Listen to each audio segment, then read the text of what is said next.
What I'm about to say might hurt. It might make you uncomfortable. It might make you question every decision you've made up until now, but it might also set you free. You've been living a lie. They told you who you should be, what you should do, and how you should act. Since childhood, you've been molded into a shape you never chose. And the worst part, you accepted it without question, without protest. Every time you look in the mirror, you see a reflection that doesn't feel like yours. That image staring back at you, it's a construction of other people's expectations. You are a product of their opinions. Want proof? Think about all the times you've held back your true thoughts for fear of judgment.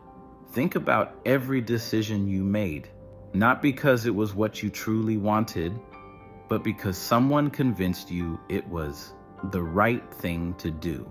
And here's the cruelest part. You have become your own prison. You don't need anyone else to control you because you censor yourself. You've learned to wear a mask so well that now you believe you are that mask. But you're not, and you know it. There's a part of you that screams in silence. A part that wants to break free, to stop living by rules you never agreed to. But instead, you drown it out. You silence it with distractions, with excuses, with the comfortable routine of one more day, as if time were infinite, but it's not. And every second you continue living like this is a second you will never get back. How much longer will you wait? How much longer will you keep being just a spectator in your own life? Life doesn't begin when you get a degree.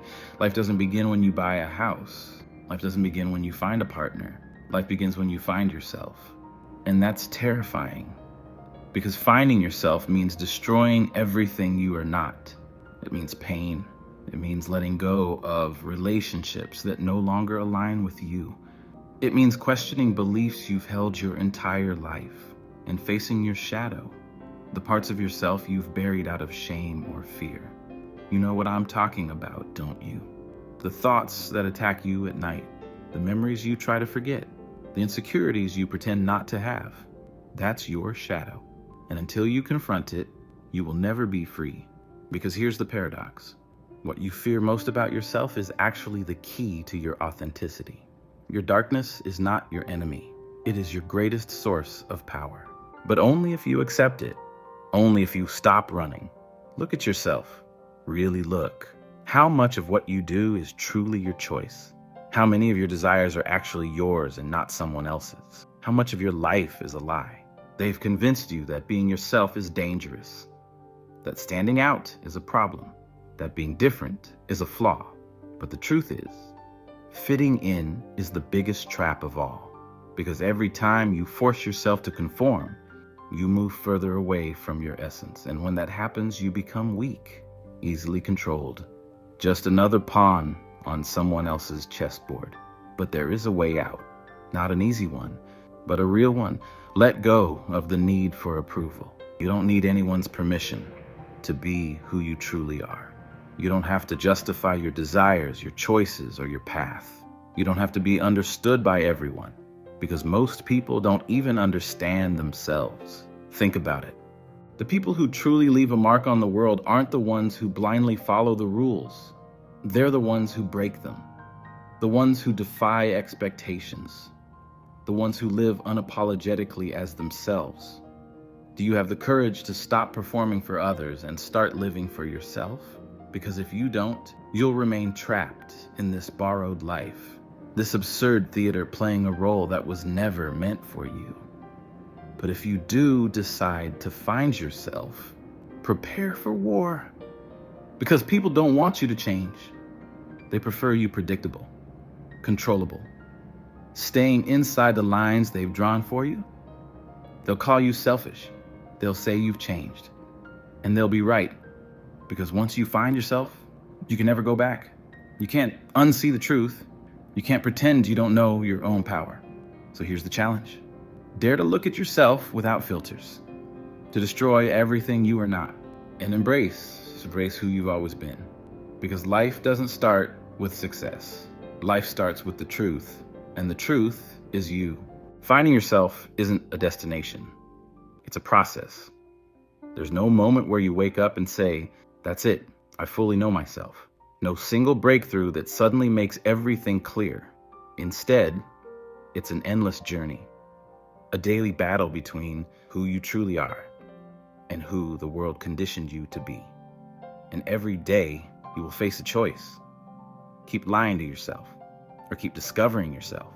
The biggest obstacle standing in your way isn't fear, it's attachment. Attachment to the familiar, even when it's killing you. Attachment to a false identity, just because it's comfortable. Attachment to people who add nothing to your life, but give you the illusion of security. And worst of all, attachment to the old version of yourself. The weak, the complacent, the fearful. Let me tell you a story. There was once a man who lived in a village, surrounded by high walls.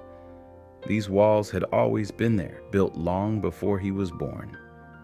He was told that beyond the walls was danger, that outside, the world was cruel, that the safest place he could ever be was inside.